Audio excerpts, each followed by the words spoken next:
Good evening. It is 6 p.m. This is the regular business meeting of the Sandwich School Committee for March 11th, 2026. We will begin, as always, with the Pledge of Allegiance. I pledge allegiance to the flag of the United States of America and to the republic for which it stands, one nation, under God, indivisible, with liberty and justice for all. Thank you. As a reminder, this meeting is being broadcast live stream at www.sandwichtv.org and also on Sandwich Community Television Education Channel number 8, and it is being audio recorded by the Sandwich Enterprise. Next item up for the evening is our first public forum of the evening. Would anybody like to come forward for public forum? Please come forward. Right there. Make sure the green light's on. If you didn't already, Ms. Thompson, if you could name and address on the paper. I figured you might have. Wasn't me, but. And you have up to 5 minutes. Thank you. Candy Thompson, 30 Kensington Drive. On May 4th, Sandwich voters will be asked to approve a warrant article by petition submitted by 100 of our neighbors that would allow the possession of a gun, loaded or unloaded, in, quote, municipal administrative buildings and town property. It has been certified. A provision in the 2024 sweeping state gun safety bill prohibits firearms in municipal buildings. However, it gives local voters the power to decide whether they want to allow guns in their public places. The one exception, schools and school grounds. This petition article opens the door to guns in the municipal office building at 106A, the historic town hall, the building we're in, the Center for Active Living, Oak Crest Cove, the police station, the fire station, and our public library. We can't kid ourselves. There are people who bring guns into most of these places already. But as one town employee said to me, we don't have to put out the welcome mat. 3 Massachusetts communities have already okayed guns in their public buildings and on public grounds. 2 have rejected it. None of them are on Cape. This petition will come up last at town meeting. By that time, people will be itching to adjourn, and the crowd will have thinned. It's the perfect opportunity to push through a radical article like this one. I'm going around to each board and committee that has skin in the game to make them aware of this petition and to ask them to publicly oppose it. The library trustees, the Sandwich Arts Alliance, the Council on Aging, the Recreation Committee, the Select Board, and you. The schools may be exempt, but our kids flock to the library. They shoot hoops at the Cal Gym and take part in activities at the Oak Crest Cove Recreation Center. Guns do not belong in our public buildings, and kids should be protected from them as much as possible. I hope you will talk about this at your next meeting. Please take a stand. Thank you. Thank you. Would anybody else like to come forward for public comment? Seeing none. Next up is our student representative report.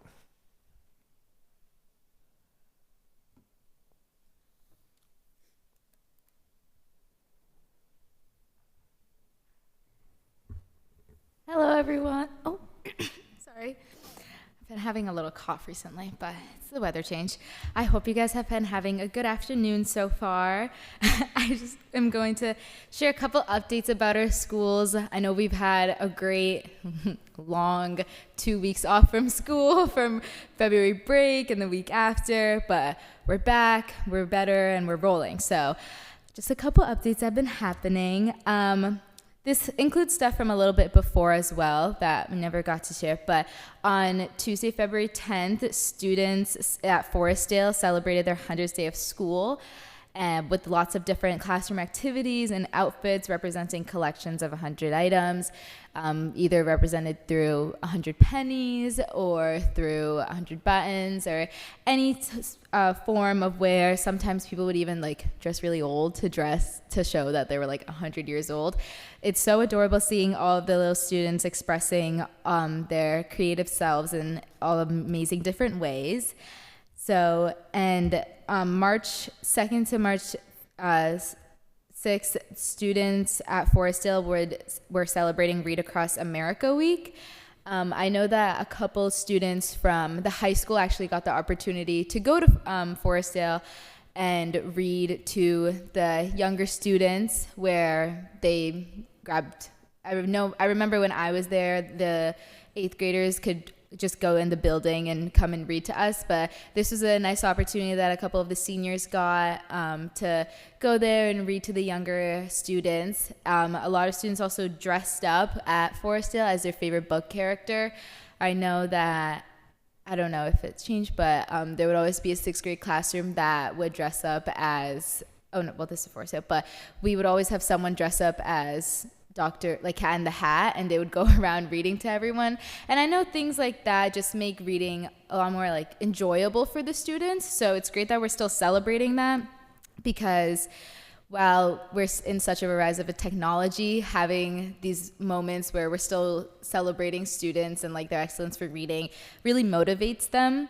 And on March 4th, there was an information night for the kindergarten students for fall of 2026, which is so crazy to think about, that they're going to be in school and we're welcoming the class of 2039. That's insane to think about, but it's huge for them, a huge step for them, and we're glad that we could be supportive for the parents.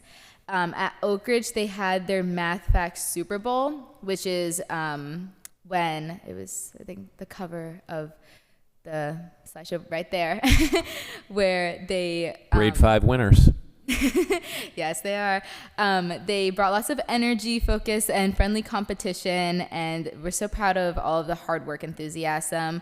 Miss Maciel was able to make this event happen. I know one of my friend's brothers was a part of this last year, and he just kept on going on and on about how amazing it was and how excited they were. The World Explorers Club recently had been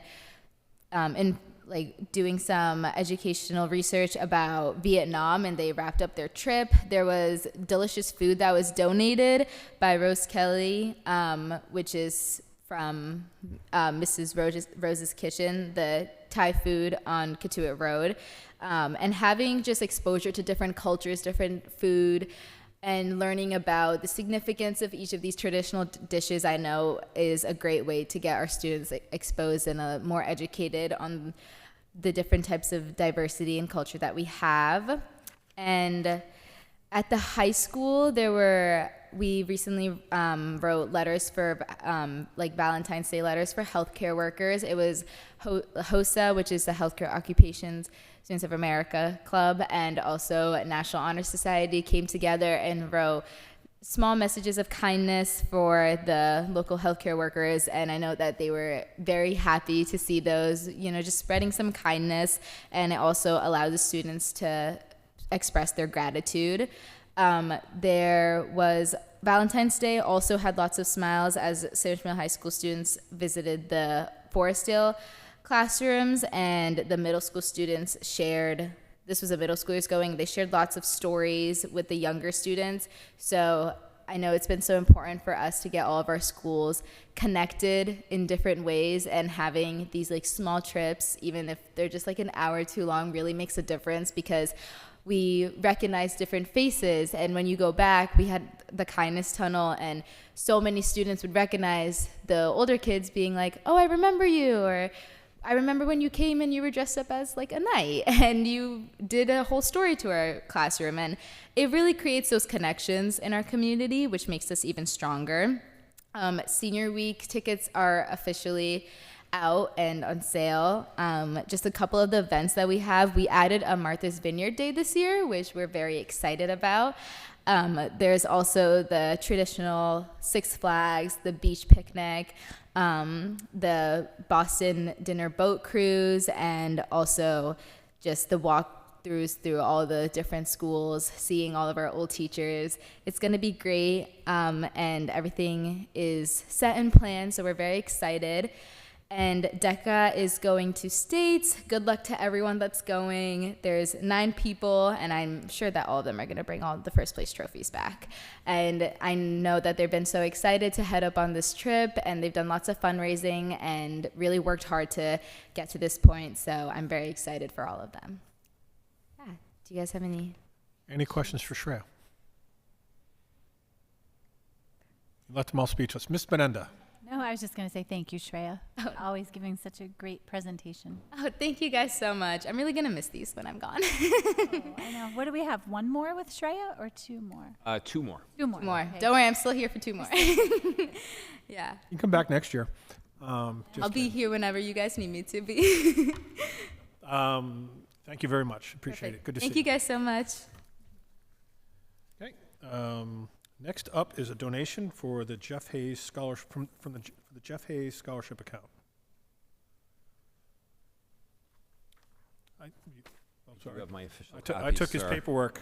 You have in your packet a copy of a donation to from the Jeff Hayes hockey tournament, which came from ticket sales, raffles, Chuck a Puck, and also cash donations for the amount of $6,156.12.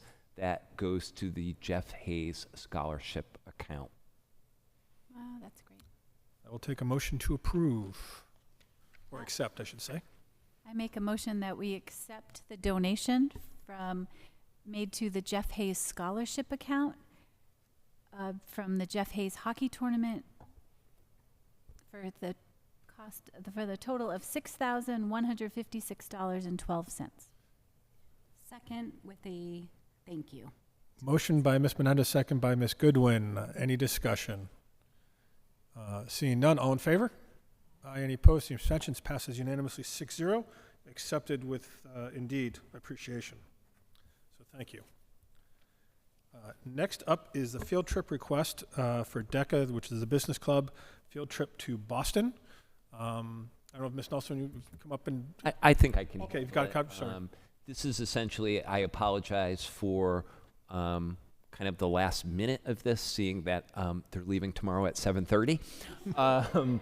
But essentially, it is Ben Gavoni bringing 10 outstanding students who are the finalists, have made it to the state final competition for DECA. We have a really, really great track record of success in the states.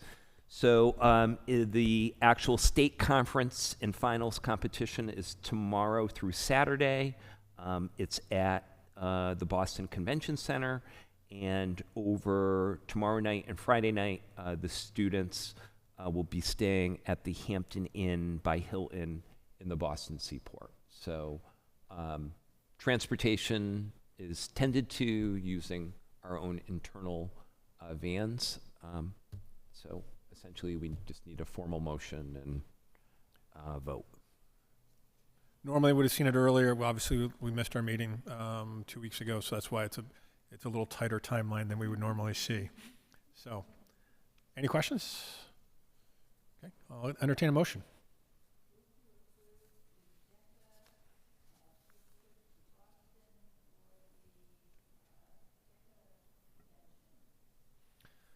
Motion by Dr. Miller, second by Ms. Goodwin. Any discussion? From a policy standpoint, we have any late night travel and any overnight, out of state or overnight trips, we have to come to us for approval for policy. So, if there's no other discussion, all in favor? Any opposed? It passes unanimously, which is a good thing since they're leaving tomorrow morning. Next up is review and act on the minutes. First off is our executive session meeting minutes dated February 11th, 2026.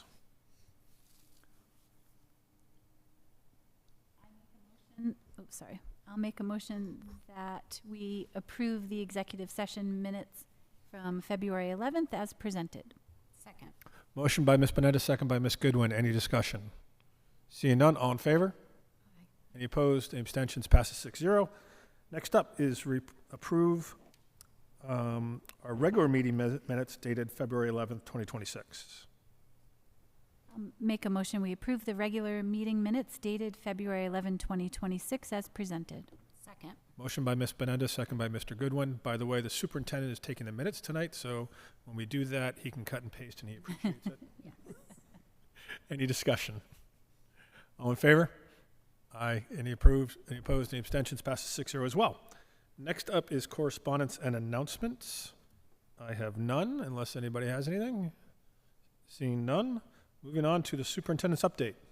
All right, good evening, everybody. I just want to, just a couple quick items. The one that I'd like to start with is just a quick show and tell with regard to a new room that's kind of been put in place over the last month at the Forestdale School, a sensory room for students. So if I could call up Kristen Tino and social worker extraordinaire Meg Lally up to the big table, so to speak.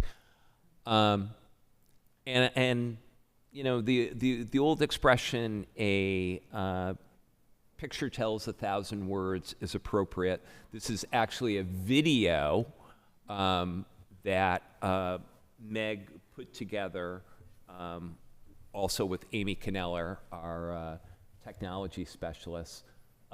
So just to give you a sense of what the room looks like, and my final advice is enjoy the vibe of the music, okay?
So actually that video is narrated by Meg. I don't think we have like 2-channel stereo working here.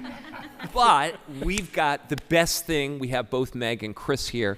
So maybe just quick comments on what is this all about? Why is it so important? And why is it so meaningful to the Forestdale community? Sure. Well, I'll start out. And for about a year, this has been in place, and we were able to get some funding from our former Director of Pupil Services, B.J. McNamara, from the 240 grant. And really, I went right to Meg and my social work team, and we wanted to think about, you know, what kind of sensory room do we want to put together? Again, you know, I talk about all the time, our young students come into us and they don't have a lot of skills developed. They don't have a lot of strategies, coping skills, and, you know, there aren't a lot of sensory rooms around, and we wanted to put something really special together. And I'm going to go to Meg because Meg really spearheaded a lot of this. She did a lot of research on the room. But really, it's, to answer your question in a nutshell, Dr. Maruschek, it really just supports our kids, our most needy students who struggle with self-regulation. So, Meg. So when I got the call over the summer that we had gotten this grant money for a sensory room, I was elated because it's something that I've always wanted to see in an elementary school in Sandwich as a Sandwich parent and as an educator for the district. And I was working very closely with Sarah Marshall, who's now a social worker at Oak Ridge. We came in, and I found out very quickly how expensive sensory products are. So we really wanted to be very mindful of exactly what we put in that room and get the most for the money that we had. The room is adjustable for sensory needs. We had our electrician install a switch that turns on and off certain things so that if it's too stimulating for some students, we could adjust as needed. It really helps support students with gross motor skills. It's very motivating for students who need some help with motivation. Just really special place for kids that are having a tough time regulating, and everything in there is in there intentionally to support grounding, visual aspects, touch, just all of these really important things that help them be successful in their school day. We're really excited about it. It's been implemented, we've been using it for a couple of weeks, and it's nothing but great comments. The students are loving it, the teachers are loving it, so it's been wonderful. You know, back when I did my presentation for my budget, Dr. Miller asked us a question about, if you were given a certain amount of money, what would you do with it? And this was one of the projects we were just finishing up. So it's really, I was really excited to come here to talk about that, and we wanted to make this video to show you all, this is the finished product of what, a lot of hard work by a lot of people, the end result. Dr. Miller? So how do students find their way to that space? So we have a group of students identified. I run the TLC program at Forestdale, so my students especially have a tough time regulating emotions, and my students I've kind of used as guinea pigs a little bit on it to see test certain things out. And then we have our Spinnaker program, and then we have students that see our OT and PT specialists, and they all have expertise in this area of how to use the equipment and when to use the equipment. General education students are able to use it as well. We're working on how to roll it out to the staff, which will happen very soon in a professional development session at the school, where we want to be intentional with the rules of the room and how to use the equipment in the room before just anyone can use it. But if you have 5-10 minutes with a student a day and you notice that they're struggling and they just need that time in there to help regulate, they're able to go in there. There's a sign in and sign out system that we use so we can log how the students are feeling when they enter, how they're feeling when they leave, how long they're spending in there, and then we have some basic ground rules that we're still working on how to use this space and how long to use this space. So it's going to be open, to answer your question, to everyone, and we're going to be intentional when we roll it out to staff on how exactly students are going to be able to access it. How many students could physically be in there at any given time? Right now we're saying 2 at the most, just because we want to keep it a calm environment and make sure that everyone's respectful of personal space and things like that. So.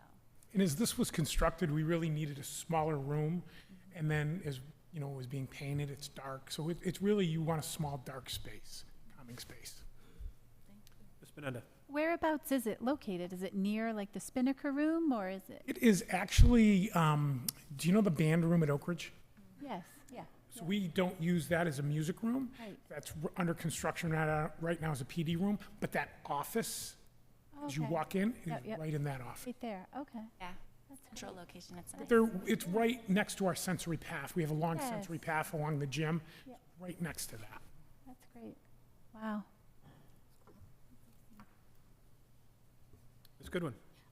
Just thank you for making this happen. This is amazing that we have this in the school, and for young ones coming in this is life-changing for so many of our students. It's really great. is. They're putting them in, as I was talking with Mr. D earlier, in a lot of like arenas and stadiums, and the fact that Forestdale can have one is amazing. Yeah. We're very excited. Come a long way from Spinnaker when we were excited back in the day with a sand table or a rice table that you could hide different objects in. That was like the highlight of our kids' day. Now they have a whole room. And the bottom line is, we just want to support our students to regulate themselves to get back in the classroom. And this is just one strategy that we feel will be really successful. Yeah. I'm going to follow up on a question that Dr. Merrill had. I think I'm pretty confident I know the answer, but I'm going to ask it anyway. So if a kid in regular classrooms, having a bad day, needs a few calming minutes, I assume any students in there is escorted. No kids are going down there on their own. Absolutely, yes. I knew my own answer, but I wanted it to be said publicly. I had the opportunity, I did Read Across America today. Thank you, by the way. I appreciate that. It was awesome. I read Corduroy, and the Cape Cod Bear Goes to Boston. In 2012, a bear made it across the canal, for those that don't remember. Yeah. And there was a book about that. Anyway, I was regulated, but Mr. D took me down there anyway. And it was on. Sure you were. I think I was reasonably. You were. It is. I won't say I understand all the theory science behind the individual objects, but it's a pretty cool thing that I would encourage any of you, if you find yourself in Forestdale for any reason, I'm pretty confident that gentleman over there is going to drag you down to show it to you anyway. But it's worth a quick drive-by. It just takes a couple minutes. But I compliment you as well as everyone else has on creating this resource for our kids. One more way we can support our kids. And the fact we did it through grant money and we're able to make it happen, I think is just, thank you, BJ McNamara. I know he's not here anymore, but he went after the grant and got it. He got after And that. our kids are going to benefit for it. And thank you, everything you've done to make it happen. You're welcome, I'm excited. It's a pretty cool little room. Pretty awesome. And Yeah. I was very calm when I left. Good. Ms. Higgins. Yeah, I just wanted to say that as a parent of a child who has a very hard, very well, has a very hard time regulating himself, seeing that video of those kids, it made me want to cry, because I was like, that is just so huge for so many kids who do struggle with that regulation piece. And sensory stuff is very expensive. And so having the ability to put that into the school is that's huge. And I know it's going to mean so much to so many parents of those children. So thank you. Thanks for saying that. I just wish you'd had it last year. As you're talking, I'm thinking that also. I know. Maybe He would have you'd had it from kindergarten to last year. Yeah. And again, I don't understand all the rationale and science behind every piece, but I understand some of it. If you saw at one point a child put this almost like shoulder pack on, that's weighted. So it's almost like the weighted stuffed animal the kid might hug. There's other objects like that in there for those same kind of purposes. And it seemed very purposeful.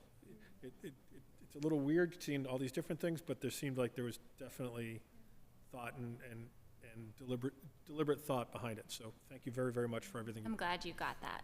Thank you. Any other We actually will be installing one at central office very shortly. It's a great idea. So And I can use it at any time. I know, right? Absolutely. Anytime. Can we use One our of the night perks. pass? Perks of the job. all right, anything else? Thank you very much. Thank you for creating this space for our kids who need it. I think it's how we support our kids every day, and we're a long way from it. We try to do our little part by chasing budget for you, but thank you for what you do. Thank you. All right. Next up is the FY26 budget update. Michelle Austin. Tonight you have the January and February report in front of you. We're pretty much in a status quo time right now with the budget. No major changes, no major repairs needed, knock on wood, yeah. We have applied $1,107,000 worth of circuit breaker with about $250,000 to go. The updated utility encumbrances that I put in place in December are still holding fine. We haven't gone over anything, doesn't need any changes. So that's about it, unless you have any questions, specific questions on any line. Dr. Miller. In the February, under SPED support staff, that's really over, get more students with ed plans that required more services than we anticipated? It's just a big number. I think it's a combination of maybe 1 or 2 more ESPs, then we've probably lost some, maybe 240 funding that we had, so there's more hitting the budget. Any other questions? Just a comment, you mentioned facilities, nothing's broken. The gentleman back in the room's holding his breath on that one. With the storm, I mean, obviously, probably over time for clean, for snow removal and everything else, but Forestdale lost power for a short time, but there was no damage. Very short period of time. There was no damage to any of the schools. So, Yeah. that's a good news part there, because, I mean, there was plenty of damage else around town, so can exhale on that one. Any other questions on the budget? Seeing none, moving on to old business. Next up is the Sandwich Public Schools Transportation Drivers Association contract. So this is the piece that was discussed in executive session on our last meeting.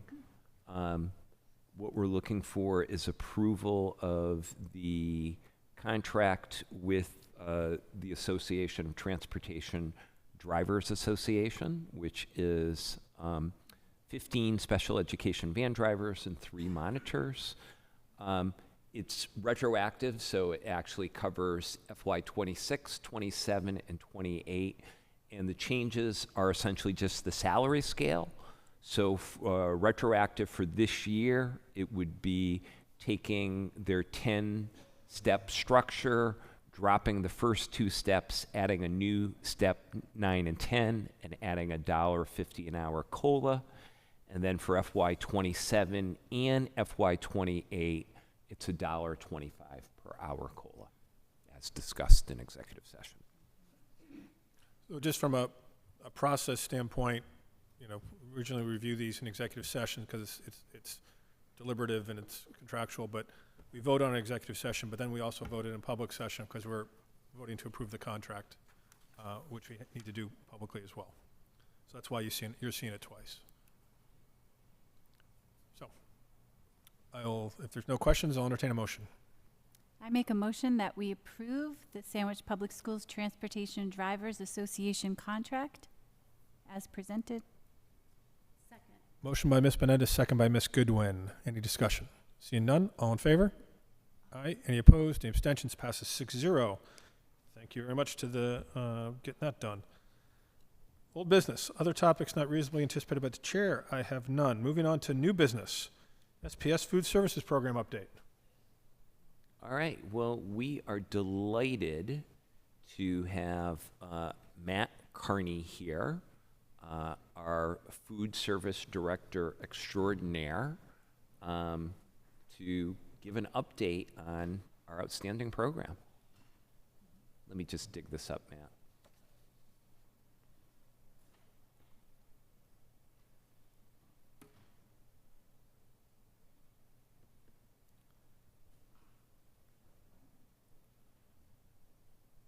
Bring any cheesy breadsticks?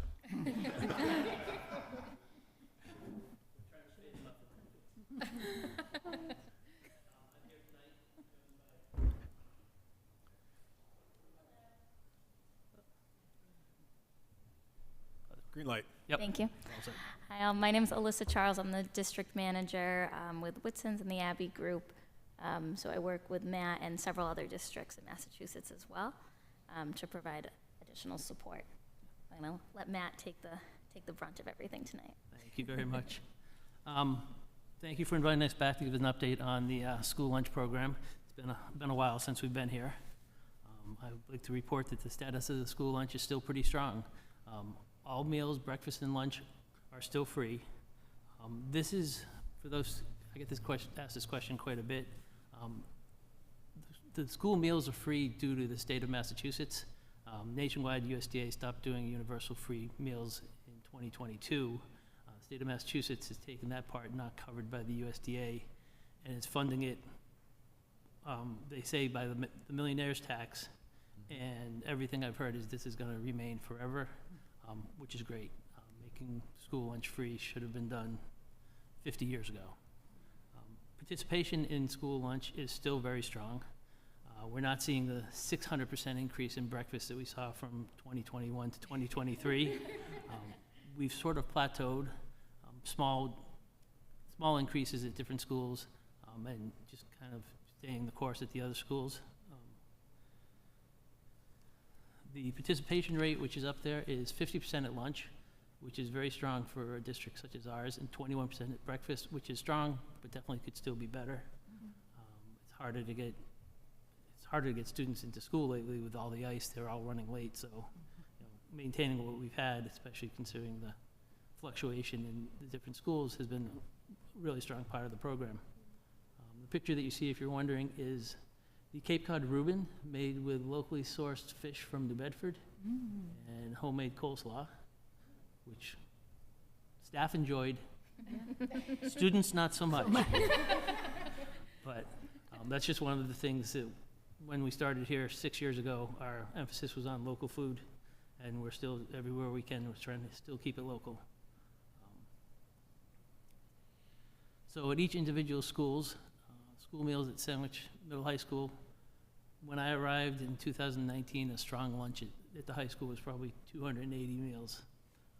Last month we did 580 meals in just one lunch. So they're taking advantage of it, and again, I give all the the responsibility to the free meals to remove so many stigmas, and we're at the point that the students have had it for so long, they just kind of take it for granted. They don't even think about lunch anymore. They just go in and grab it and be on their way.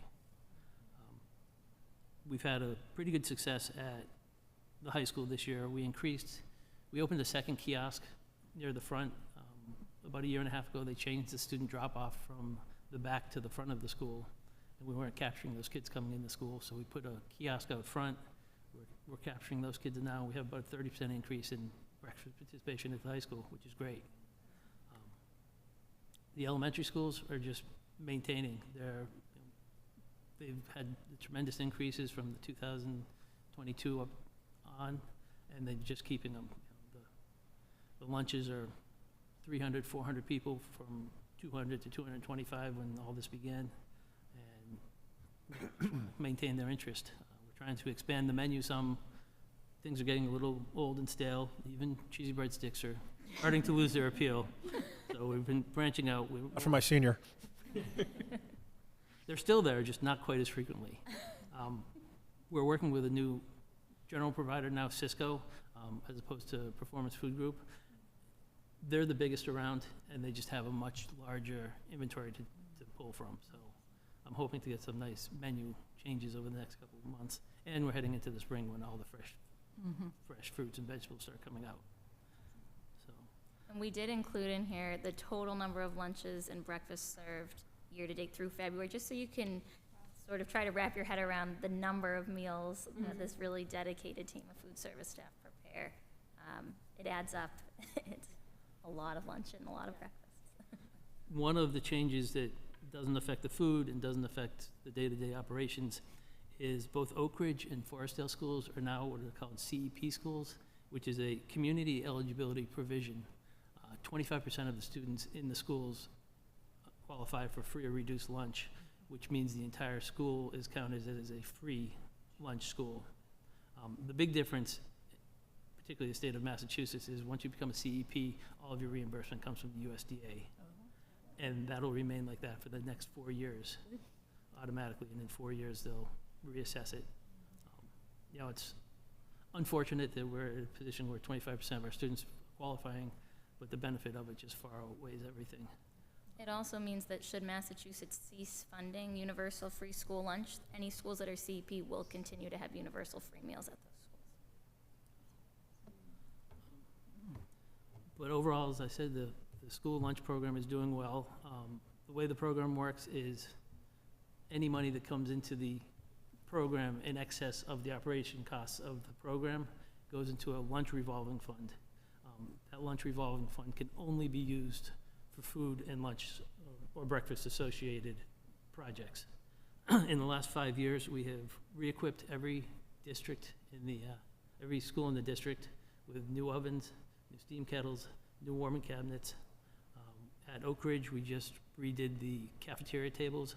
They now have these nice newer Oak Ridge blue tables, and the round ones have the Oak Ridge emblem on every table.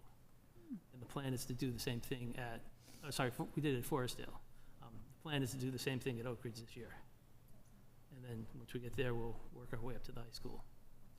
We're in the process of purchasing new dish machines for Oak Ridge and Forestdale. We're in the process of purchasing new floor mixers for all 3 schools, the new ones that'll be up to OSHA standards, and just the ones that are in there probably came with the schools when they were built in 1991. Large-scale kitchen equipment lasts forever.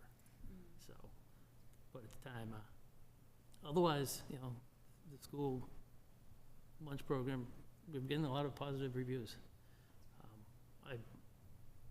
99% of that credit goes to my staff. I have a very good staff at every school. Many of them have been here since I got here. They do all the hard work, and I get to sit here and talk about them. If anybody has any questions? Ms. Menendez raised her hand first, and then Ms. Adams. Just a quick one, and I don't know if it's directed to you or to Dr. Maruschek, but to access the menu each week at the schools, I think the web menus has been down. Is there a different platform? Like, I went on it, and it shows, like, it doesn't show you what is being served every day, which previously you could go on weekly. It would be like a PDF. Yeah. There's a new format. There is. Okay. It's a FD meal planner.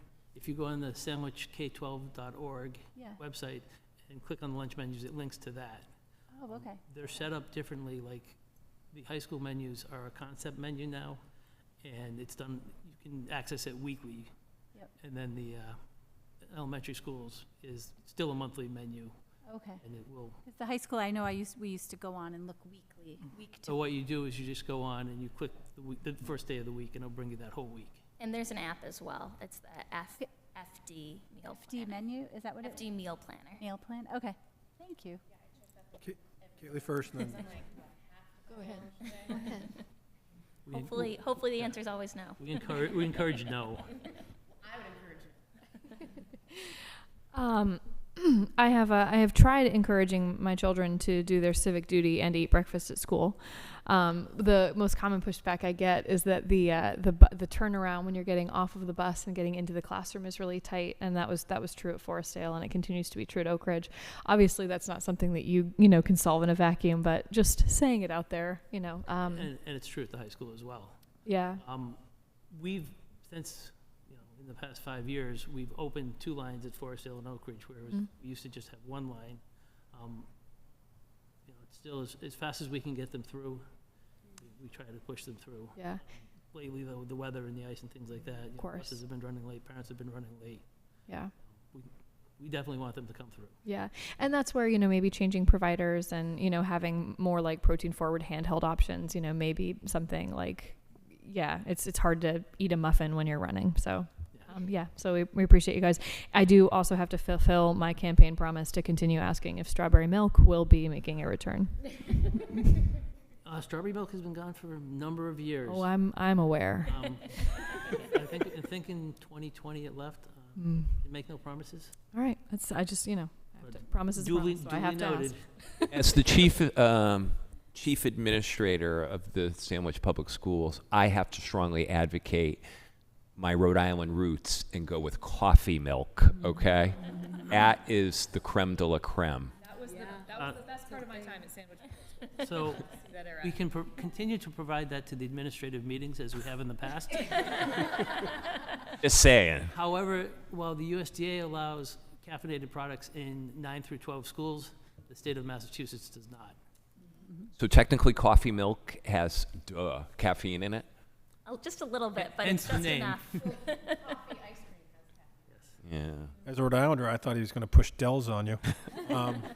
Dr. Miller. Just expanding on that comment, what is the source that regulates what you serve?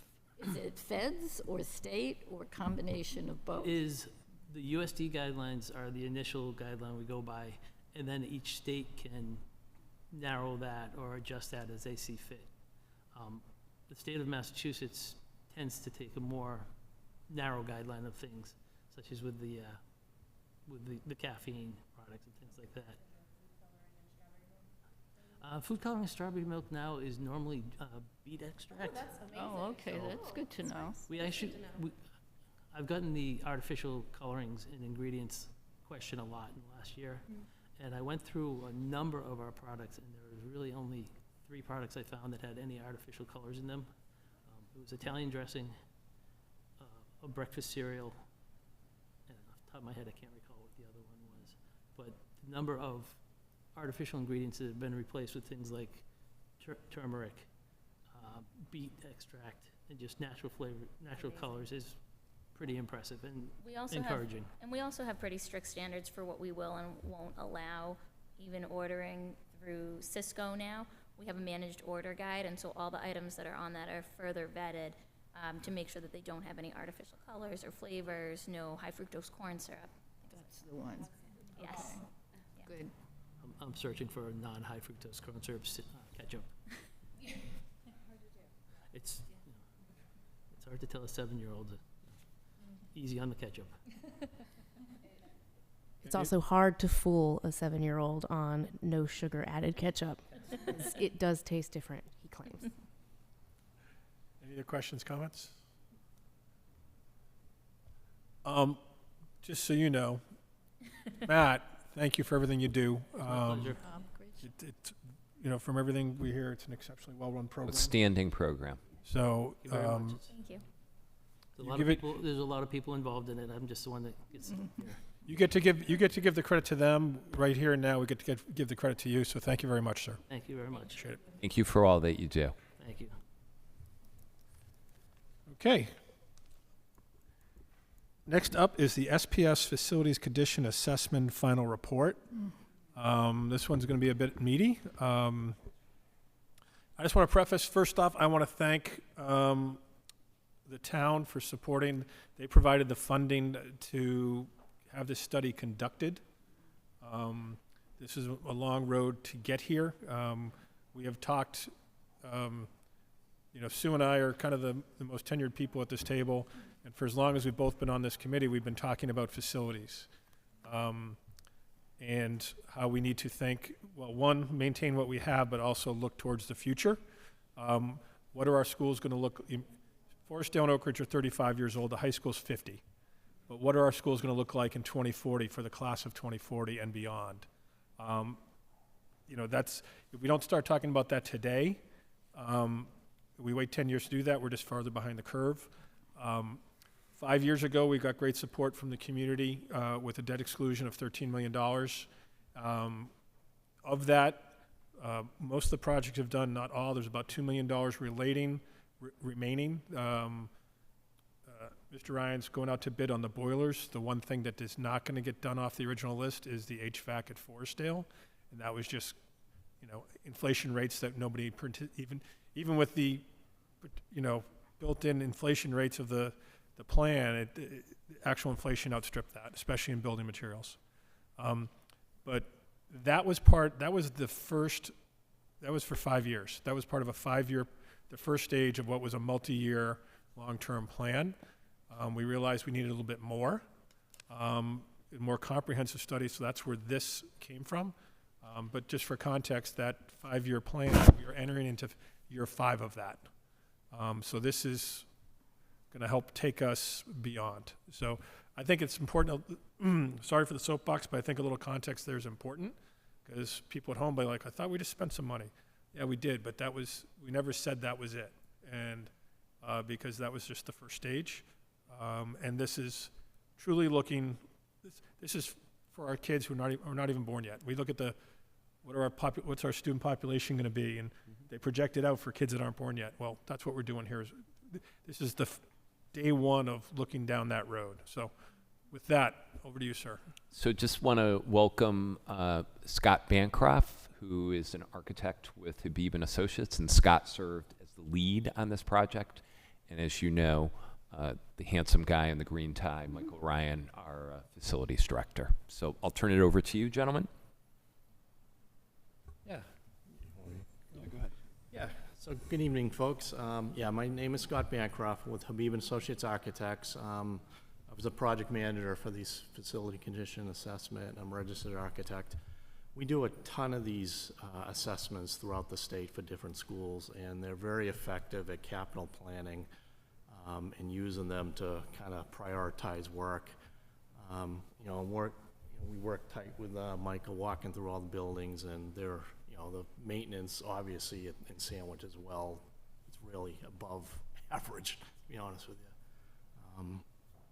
Yeah, so I've got a few slides here. So You say above average? yeah, I think they look really good, yeah.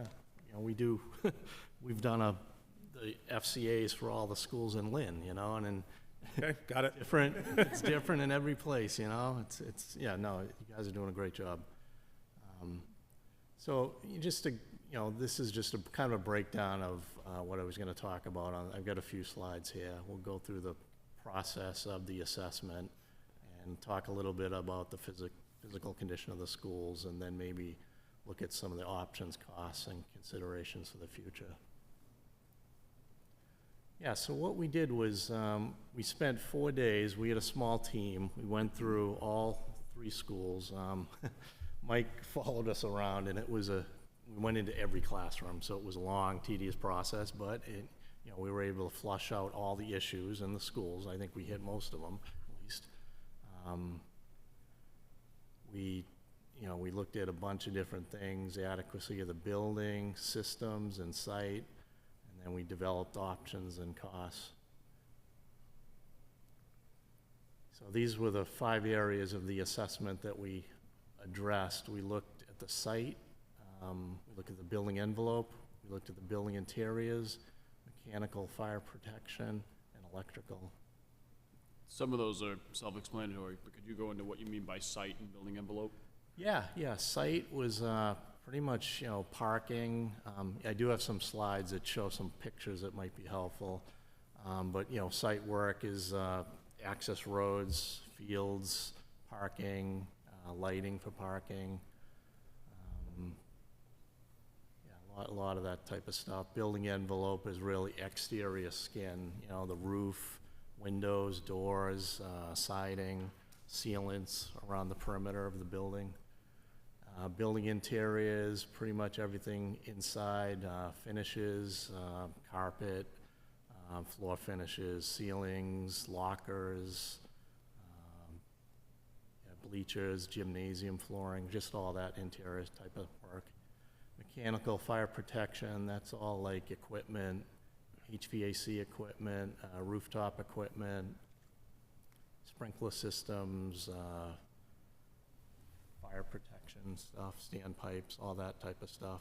Electrical is really, you know, generators. We looked at devices throughout the building, you know, if classrooms have adequate, you know, devices for, you know, for notebooks, charging. You know, and just life safety too. We looked at fire alarm systems. Yeah, so here's, you know, this is the first section, mechanical, electrical. We looked at the gas-fired boilers, you know, circulating pumps, controls, emergency generator, so all this type of stuff. And so those pumps are at the high school, but it looks like HVAC controls, those are from the elementary schools. The generator, that's at one of the elementary schools, and that boiler room is what looks to be Oak Ridge. Those are all, that's all original equipment to the building. Yeah, and then for building envelope, we walked the roofs, looked at every square inch of the roof. This is a picture of the high school roof, which was probably definitely the worst one that we saw. It's definitely in time for a replacement. We looked at some of the doors at the high school. The overhead doors were a couple of them that were a little bit older than the others. Looked at damaged sealant. You know, sealant around the windows usually lasts, you know, 10 to 15 years, and you can see by the cracking that, you know, that stuff should be replaced. And then we looked at some of the window walls throughout, and those are prone to leaks as well. It's tight. It's tricky to keep those tight with water. That's at the high school over the library and the cafeteria, correct? Library down to the cafeteria. It's one of the first things Jeannie showed me that's been leaking for an extended amount of time. Yeah, Yeah, you can see the stains on the underside of the windows, so, yeah, they need to be replaced. And some of that work was addressed in the bond with the step flashing. You can see the steps going down, and that's metal flashing. But all the work on those windows needs to be, there's a lot of sealant work that needs to be done. And that's something that we're currently working on, but I want to wrap into a larger project. Wasn't there some work done on the high school roof under the bond? Over the auditorium, Over the auditorium. Yes. Okay. but just that section. Yeah, so like the auditorium, it's not in any of these pictures, but that's a small section of the roof. You can see from like the picture up on the left, the condition of that Sarnafil roof is just, Oh, I see the reality. I just Yeah, remember yeah, yeah. that some was Sure. done. That's all. Thing was done. absolutely. When I was reviewing it, that caught my attention. Yeah, and these are some photographs, interior, building interiors. The picture on the left is really showing the science labs. It's all original casework inside there, and some signs of delamination of some of the wood inside those rooms. Lockers, we notice the lockers in the elementary schools looks like they were installed for older children. Now they're a little bit They were. the size for, pre-K and The height and then the width too, right? So like, Yeah. if any kid has, even if you have an apple in your backpack, you couldn't slide it into that locker. One of the things too, you mentioned that in the science labs, right, like a lot of the accessibility in those labs was lacking for sure. Yeah, that's another thing we looked at, handicap, wheelchair accessibility. And a lot of the sinks weren't at the right height, they were up too high. Yeah, and then some of the epoxy floors inside the toilet rooms, a lot of stuff like that, we noticed. It's almost time to be replaced. Auditorium floor, that's probably getting pretty close to due to a refinish. But, yeah. And this is some of the site work. So Forestdale, one of the concerns voiced by staff was security and access to the school. There's only really one road coming into that building. It does really make sense for safety to have two separate roads, just in case one of them's blocked.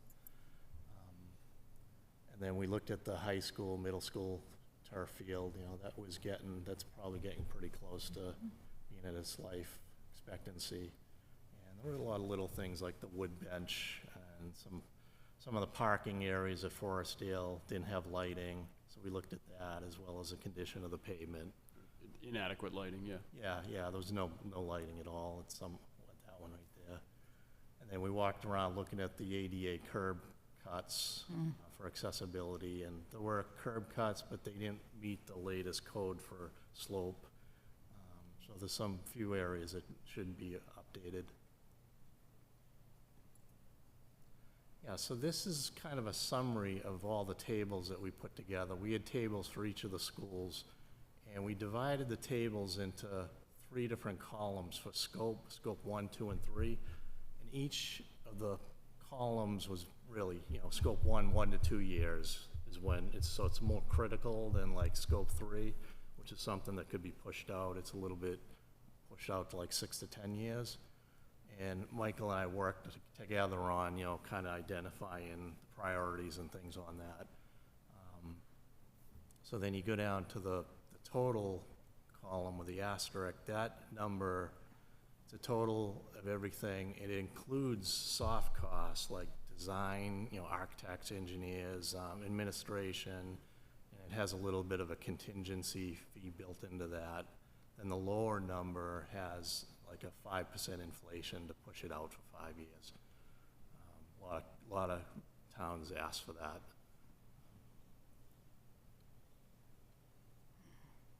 Yeah, that's it. Any questions? Dr. Miller.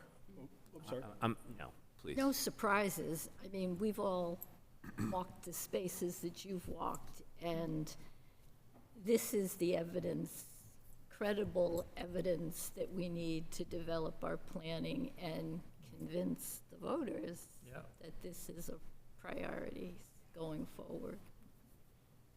I should say that this presentation was great, but they did include, I think the report was 150 pages, and there was a ton of pictures, which is Joe's always said, like, a picture's worth 1,000 And words. some of it in this, even in the year, the scope one, is kind of low-hanging fruit that might be able to be readily absorbed in the kind of the operations Absolutely, yeah. annually. Very granular reports. There's a lot of Yes, things that we can yes. act on in the near term with our own maintenance staff or with vendors that we contract with every day, and some of it is gonna have to be done by an outside Bigger. contractor, right? Were you going to say something? Yeah, Scott, can you talk a little bit about kind of the calculus behind Scope 1, Scope 2, and Scope 3 designations? I saw a lot of things that were kind of health and safety related put in Scope 1. Was that intentional, or was it also kind of a mix of, hey, you've got something that it's on its last legs here, you need to replace this? Like, can you talk a little bit about the decision-making of putting different tasks in each of these 3 boxes? Yeah, sure, yeah. Scope 1 is typically like a critical item. If there's a safety issue or something, or a, you know, like a curb that's broken on the outside of the school and is a trip hazard, something like that, we'd include that as a Scope 1, something that should happen as soon as possible. You know, Scope, 3 is more of a good to have, more of a cosmetic type thing. Mm-hmm. That's kind of how we broke them up.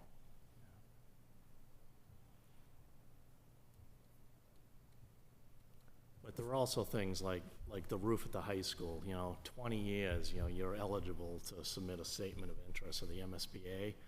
So, I think we have that in, I believe it's Scope 2, because that's a big hit, and obviously there's time to put that statement of interest together for the MSBA, but doors and windows, the windows aren't really eligible for MSBA yet. They're still under 30 years, so I think that got pushed probably to the 10-year Scope 3 on the report. It's important to note, too, that some of the costs that are in here are for work that we're actively doing, right? So you talked about the boilers, that's gonna be done this summer, and that's included in this cost, so like, whereas Yes, it's a the big number flooring, at the yeah. end, but right, there's a lot that we're actively working on and has been budgeted for. Ms. Panetta? No, I just turned my microphone. Oh, okay. I thought you... Still thinking. I was actually going to ask, so what did you say, with the MSBA, you have to wait 20 years for a roof and then 30 years for windows? Is Yeah, that to be eligible? Yeah, the roof has to be 20 years old before you can before it can be replaced, yeah. On the windows, that just got moved up to 30 years last year. That's to be eligible for Yeah. funding, right? Yeah, Funding. exactly, Yeah. right. Yeah. There's a lot to digest here. It's 150 pages, obviously, and that last slide obviously has a very, very big number attached to it. And I think this is the first step in what needs to be a very long, lengthy, coordinated conversation with the other boards in town and the public and the voters. Could you maybe speak to, because you talk about condition in many cases, but then you also talk about adequacy. Can you specifically speak, like you have a picture of what looks like a chemistry lab. That's a chemistry lab from 1975. Yeah. Can you maybe talk a little bit more, about that and what maybe we should be seeing today? Or for, Yeah. again, for the kids who are going to be in the class of 2035, 2040. So to speak. Yeah, right, that science lab was set up for, 1976 classes, so it's a little bit outdated based on the MSBA requirements, So we noticed some, the was subtle. The size was, it was smaller than what's expected in modern classrooms, But yeah, there's some things in there that need to be updated. The fume hoods, there's, the gases, it's just not current, what we're seeing in new schools now. Okay. I don't know if that helped or, Well, you mentioned hoods. What else would like other specific equipment maybe that would? Be more accessible, maybe, like lower sink. yeah, Accessibility heights, right, a lot of yeah, those like fixtures. emergency showers, things like that. We noticed those were outdated, stuff like that. The fume hoods I don't even believe they're connected right now. Some of, The no, a original. couple of them are. The two Yeah. chemistry labs do have them. I Alright. think some of the other rooms that aren't using them actively. Yeah, and they for appeared that to be type of science, original. right. And I think in some of the more modern science classrooms, there's some portability of the lab tables. Things can move Oh, yeah, around yeah. to accommodate whatever Yeah. the learning that's going on. Yeah, yeah, flexibility is important in the modern classrooms, yeah. Any other questions, comments? Just a quick question, Dr. Maruschak. Have we ever done any type of facility assessment in the past? Like, did we do one 10 years ago? There was one done, I want to say, about 7 or 8 years ago. Okay. Not as extensive as this one, this but it was done. I don't know what came of it. I was going to ask honestly. what came of it. Yeah, did we see I results think from probably the largest driver of putting together the debt exclusion from the spring of 22 was the Playgrounds project. And I think the challenging piece, as we've discussed in the past, was the ball got rolling around the 1920 school year. Then we had the little thing called the pandemic, and I think that put the brakes on a lot of things, but then the inflationary costs and so on. So, that's been part of our challenge. But I do have a copy of that study. I want to say it was from like 17 or 18. Okay. And it's not as comprehensive or as granular as this as far as Very the comprehensive. analysis of it. Yeah. And, I'd be interested in Scott's take, because I see this report as a little paradoxical. It was kind of nice to hear Scott say, hey, the facilities are well maintained, and there's a lot of great pieces. And again, not that I necessarily want to be compared to Lynn, but point well taken. But there are some pieces that are long-standing, and on the far left there is Exhibit A, our science labs at the high school. However, I think there's a lot of pieces where the district and the community has invested. I know it's been gradual, but the investment in the high school auditorium, it's in pretty good shape, right, Scott? A lot of our classrooms, are in terrific shape. However, it's a lot of these long-standing issues that have just kind of perpetuated it. I'm not shocked at that picture of a restroom floor. I think that's pretty typical, particularly in our 2 elementary schools and so on. So we've got some work to do. Yeah, we do. Yeah. The most populated buildings Monday to Friday we have in town. I just wanted to recognize the members of the Finance Committee that are here tonight.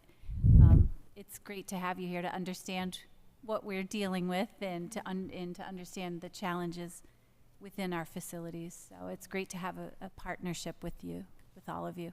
Thank you. And the chair of the select board. Of course. Well, of course, that's a given.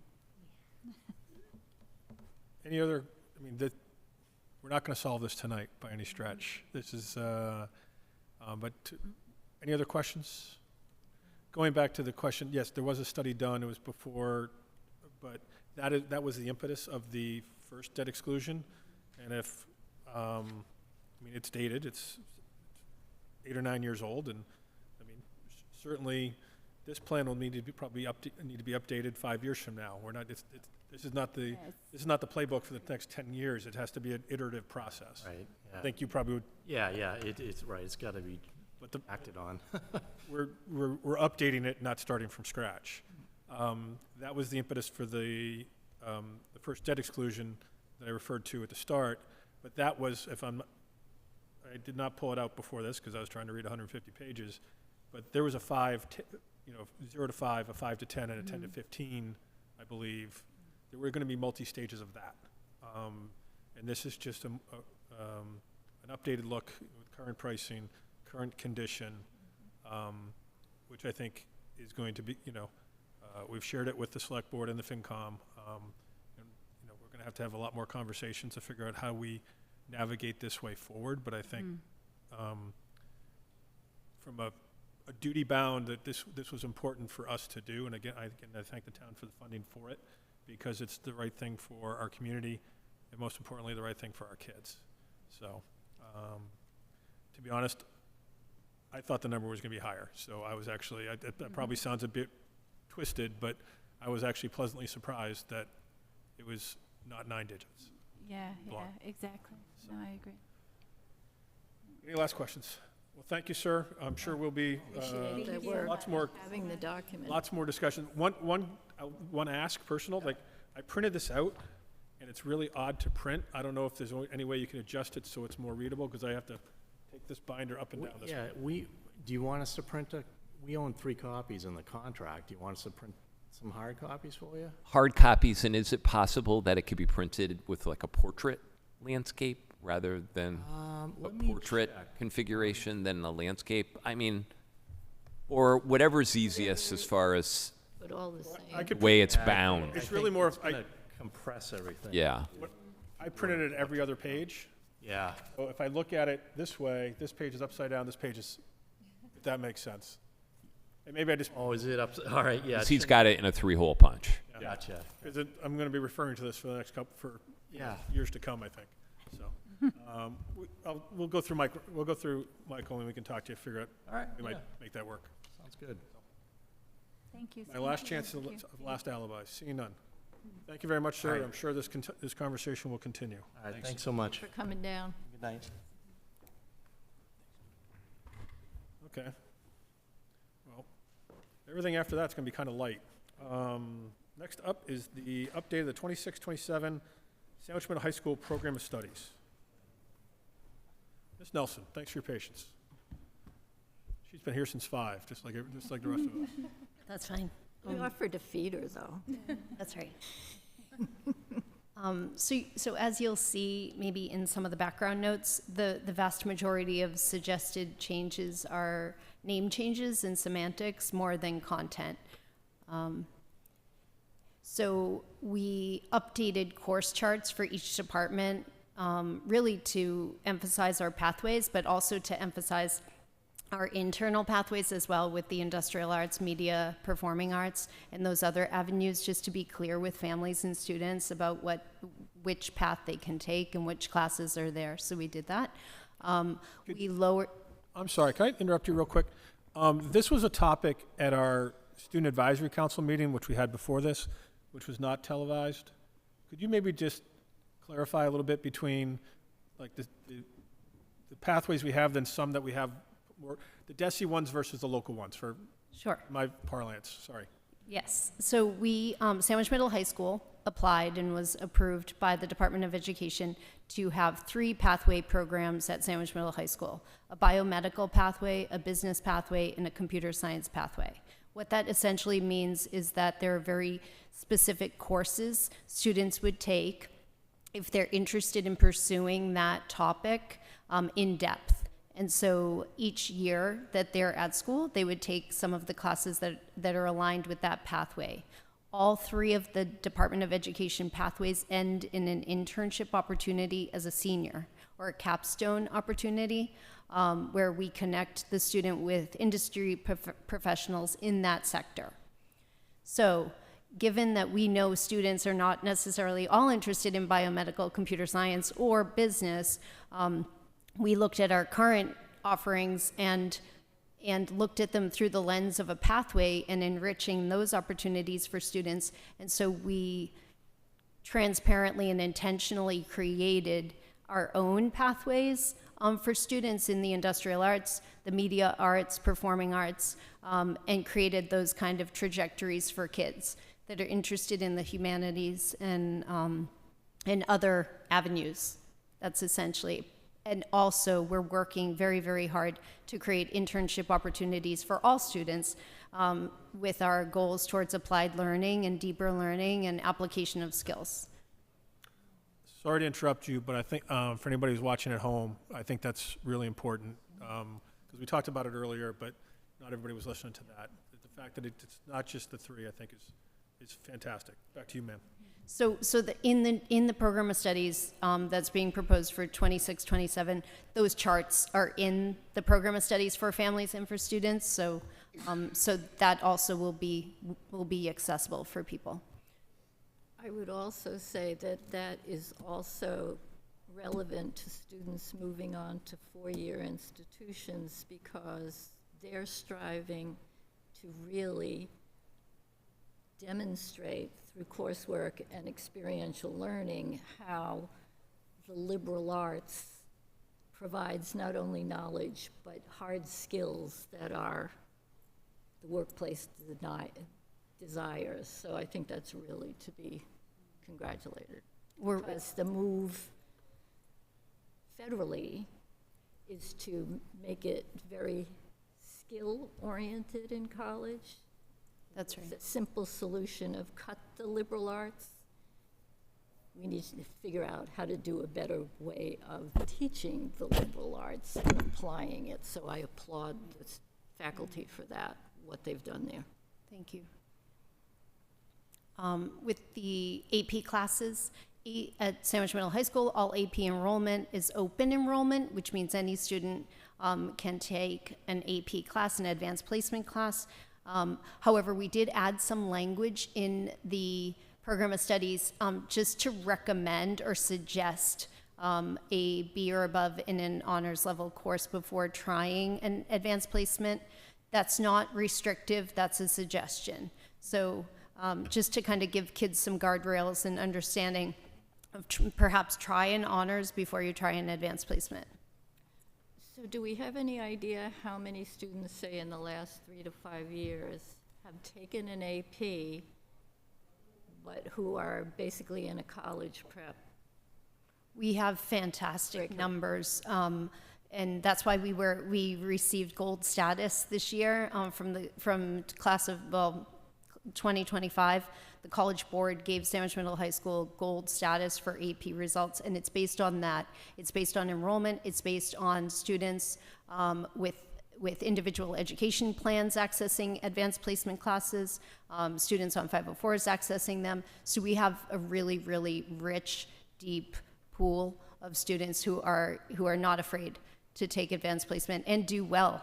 And so we're really, really proud of those numbers. Would you say students tend to self-select appropriately for the course, say if they were in the college prep as opposed to basically an honors curriculum? With help. I mean, I think we're a small school, and I think the staff and the teachers really guide students and parents and give that feedback to say, you know what, it's time to try an honors, or hey, you might be ready for an advanced placement. And that personalization is a key component of encouraging and giving kids confidence to take advanced placement. But we are offering more and more as well of advanced placement. We do have the entry points, very specific advanced placement for sophomores that we encourage to try and then go to junior and senior year. So our math class, so there were some just course description updates in the math classes and the general applied classes. So that language was included in as well, but just updated language. And then we did remove electives in the history department that had not run in several years. Just note that we have very, very popular electives in the social science department and history department that are far more attractive to kids, and those classes are filling. And so the removal of the electives that have not run in several years is really student driven. We're going to move with biology for grade 9 as a mandatory grade 9 class. And personal finance, we would like your approval to make a mandatory personal finance class required starting with the class of 2030. Is that at any point in the 4 years, or is there a specific target you have for it? At any point in the 4 years as an elective. So it's a semester class. We're also asking for approval to offer the College Board Advanced Placement Personal Finance with Business, which is a new course. So that also that's a year-long course, but that would that would supplement the personal finance requirement if they did the advanced placement, personal finance with business. And just to clarify, that's not just a new course to us. That's a first time. It's the first time Yes. AP has ever offered it, correct? That's right. Okay. Dr. Miller. Could you just give the rationale for why we're moving AP Economics out of history, because it's basically a social science, and into business? So we're moving it physically in the program of studies, location-wise, because it does meet the needs for history, but also for our business pathway. So it does suffice that it was suggested by the department chairs to move that into the other section as like just a location. So do we have faculty with strong coursework at the college or graduate level in economics? We have these courses. Teach this course. We do have teachers that are teaching economics and who are, prepared to teach that. As we grow that offering and as enrollment, because enrollment is not very, very high right now with the business pathway just starting as well, we will develop, obviously, a depth of instructional leaders in that sphere. Is that what you're... Well, particularly not so much for general Okay. economics, but AP Economics, since it offers college credit, that the teachers teaching it have some degree of depth in their background. Right. In economics. Yes, I mean, ideally, we would match the best teacher we have with, and the ones that are most confident with the advanced placement as well, obviously. So that's what I just mentioned, really, the personal finance requirement, and then the addition of the AP personal finance with business course. When will that course start being offered, the AP? Both of those, if approved, will start in September. So we're ready to go with these suggested changes or additions. Questions? I have a question. Could you clarify, so it says, for history, remove the following electives that have not run, but then it says to note that Model UN is a very popular and active extracurricular club. So is that being removed, or is that one that is staying? So it's being removed as an elective class that a student would take during the school day. Okay. However, Model UN is a very, very popular after-school Okay. club that kids participate in and enjoy. So, Okay, so it'll still be offered we as a just wanted club, it that- just won't be- Yes, okay. it's a club, yes. And historically, Model UN was really tied to a faculty member. Right, Mr. Frank. Long-term Yeah. beloved faculty member. So, not that it's not important. And he's still really influential, Mr. Don Frank. So shout out to him. He's still very influential in that group and with those teachers. Yeah. Any other questions? Personally, I think I'd asked this question a while back. I think making personal finance a required class is a fantastic move. I kind of think of it's kind of like the typing was almost a necessary requirement of my generation. Because, it took typing on a typewriter. There were no computers. Just dated myself. But I think in the world that we live in now, and the kids to have the basic understanding of some of these things is so vitally important. So I think personally, I think it's a great move on our I'm glad you're bringing it forward. So I had one question. I'm just going back. I was looking when we were talking about the addition of the following language of the AP courses, recommendations of a B or better in an honors level class. But say if I almost said a patient. I'm still at work in my head. If a student had a B minus, would it still be like if it was an 82 or an 81?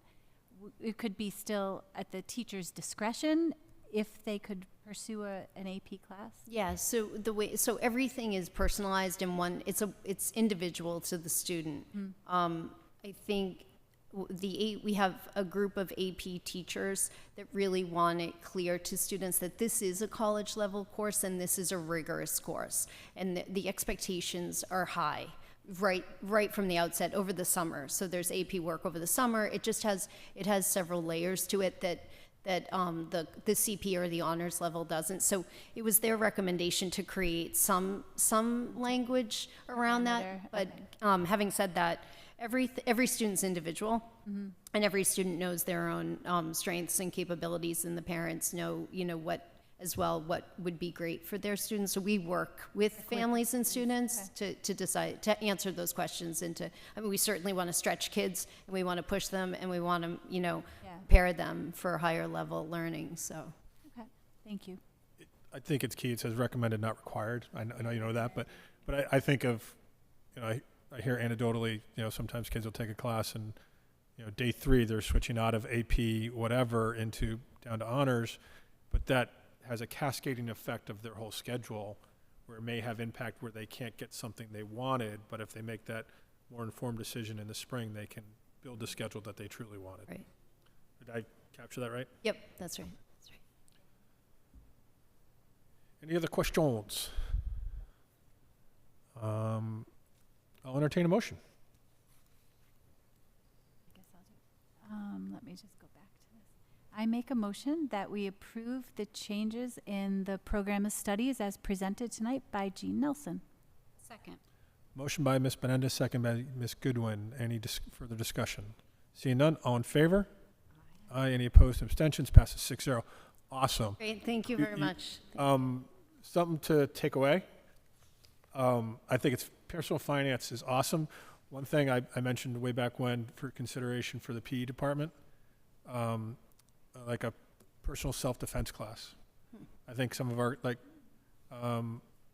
our seniors going off to college, and I'll be biased here, especially some of our young women going off to college, maybe something in PE where they could learn some of those skills to, heaven forbid, Right. never need them, but to have them, I think would be something to consider going forward. That's great. I'll pass that along. Thank you. Thanks. Not as required, but as, an option for them. An elective, that would be great. Or even partner with our SROs and some other option. So. All right. Other topics not reasonably anticipated by the chair. You'll be happy to know I have none. Subcommittee reports. Policy Subcommittee. First reading of the iFolder instruction policies. Hello, coming to you live with the riveting iFolder policies. There's really nothing like majorly of note in here, so I won't belabor this too much. Let you guys do your first reading. No massive substantive changes. You can kind of look through it. Most of it we're keeping the existing policy or adopting the mass policy just for wording. I don't know that there's anything of any great controversy in here, so if anyone has any questions, happy to answer them. Cool. I'll admit I haven't dug through these in detail because I was reading 150 pages of a facility report. Mm-hmm. The reason we do this very deliberately, first read and second read, is to give everybody a couple weeks chance to, over the next couple weeks, get in there, digest them, make sure if there's any concerns, we can address them at the next meeting and then finally approve. Any other questions or comments for Kaylee? Seeing none. Student Advisory Report, Student Advisory Committee to the School Committee. Earlier this evening at 5 p.m., we met with the Student Advisory Committee. It's actually in Massachusetts general law, we're supposed to have one, and we're supposed to meet with them regularly, so we meet with them every other month. They bring issues to us. Some are easy, some are harder. They talked to us tonight. We followed up on some things from our last meeting. Some things they talked about tonight included trying to get a little bit more, revitalize the playbook initiative at the Oak Ridge School, try to get into the school a little bit more often with our senior leaders, our high school senior leaders. They talked about senior privileges, specifically in past years we allowed some seniors they paid $25 to paint their own parking spot, which is really kind of a cool thing. The challenge there is it costs a lot more than $25 to paint it black again at the end of the year. So we have those challenges, but we'll look at see if there's other opportunities or ways for the senior class where they can leave, have something that kind of marks them as the seniors of that class. So, and they asked about pathways, and which was a perfect opportunity. They asked about pathways for the humanities, and it was kind of convenient that we had the student handbook on this agenda tonight, even though they didn't know it. So we talked a little bit about that, and very similar to the discussion you heard earlier. And last thing they brought up was try to clarify how student-developed like video content can be published on the school social media sites, not on their personal, but how they can get their work and how do they streamline it and kind of streamline the communication to make that happen a little bit quicker. So, but it's always good to hear from the students directly. Our agendas usually for that just say student updates, because we kind of let them come and surprise us a little bit. So sometimes we'd like to be maybe a little better prepared, but the flip side of that is they never feel constrained about what they're going to bring forward, which I think is, they always have something to bring forward. Yeah, they bring a lot. They don't feel like they need permission to ask. They can just ask whatever's on their mind. So there's that, but it's always good to hear from them, because that's why we do this ultimately. Absolutely. You guys were all there too. Anybody want to add anything to that? Okay, moving on. Liaison Advisory Committee reports. I just have one announcement for the CPAC. The general meeting was rescheduled due to the blizzard, so the next Special Ed Parent Advisory Council meeting is going to be Tuesday, March 24th at 6 p.m. at the Oak Ridge Library, and Director of Pupil Services Jen Healy will be on hand to discuss anything any parents have that want to bring to the table. So 6 p.m. Tuesday, March 24th, Oak Ridge Library. Okay. Anyone else? Seeing none. Warrants. I'll make a motion that we approve the warrants that we signed tonight. Motion by Ms. Menendez, second by Ms. Goodwin. Any discussion? I have confirmed it's 4 signatures, so it's majority of the school committee. All in favor? Aye. Any opposed? Passes 6-0. Next up is our second public forum of the evening. Would anybody like to come forward for public forum? Nobody's flinching. Okay. Next up, future agenda items. I think Sean Donovan should be here. Next meeting. Next meeting, okay. That's great. So acknowledgements, closing remarks. The nurses, I think. That's also scheduled for next meeting. Super. Following up on that, I did have one little report on the Wellness Committee. Okay. Which hasn't. Let's take an alibi. That's all good. Hasn't been meeting, but are going to start meeting again next week, Wednesday, March 19th at 4 p.m. at the central office. If anyone is interested, reaching out to Jennifer Blackington would be the best way to do that. Okay. Acknowledgements, closing remarks. I have one.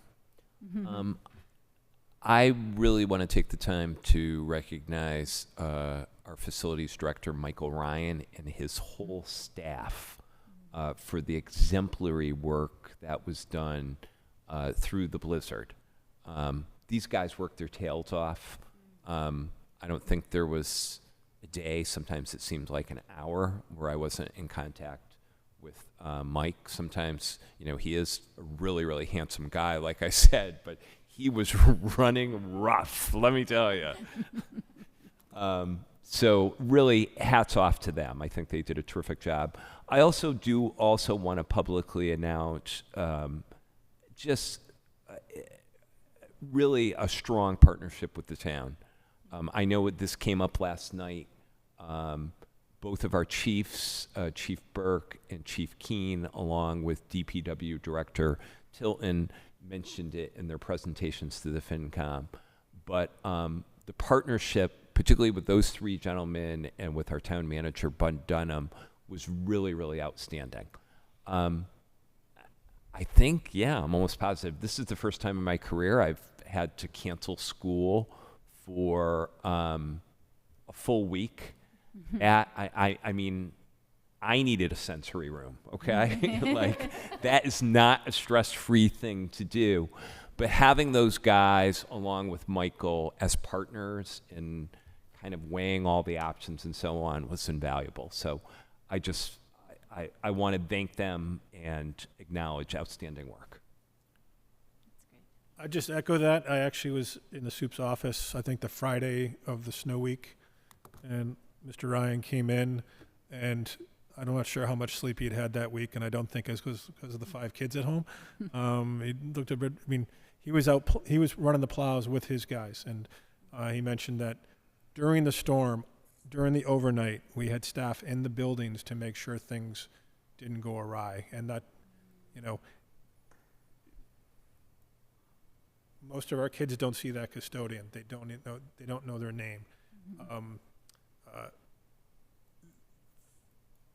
There was no damage to our schools in all that storm. Most of us had some kind of damage in our yards, and so many people did. And I think I would just echo what the superintendent said. So please extend our thank you to the staff, kind of unsung heroes behind the scenes. But the kids don't get back to school without them. And when they did get back to school, everything was clear. They could get in school. The parking spots for the staff and everything else, because they brought in front-end loaders to clear the snow, because plows weren't going to do it enough to clear the parking lots. So, I'll just, Kristen Tino's staff, that sensory room is a really cool thing. I'll just re-echo that you need to get down there and kind of see it. It'll take just a couple minutes. We have some challenges ahead of us, I think, but I think doing this study was our responsibility and the right thing to do to look forward downrange. It's not something we're going to solve tonight.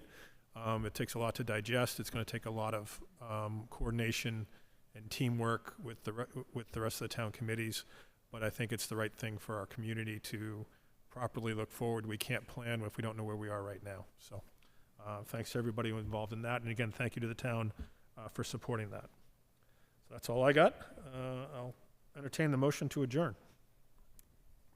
I'll make a motion that we adjourn to executive session per Mass General Law, Chapter 30A, Section 21, for reason number 3, to discuss strategy with respect to collective bargaining or litigation if an open meeting may have a detrimental effect on the bargaining or litigating position of the public body. The committee will not reconvene to open session, and our next regular business meeting will be March 25th at 6 p.m. Second. Motion by Ms. Benenda, second by Ms. Goodwin. Any discussion? All in favor? Aye. Any opposed? Any abstentions? That's 6-0. It's unanimous. We are adjourned. Thank you very much, and we'll see you on the 25th.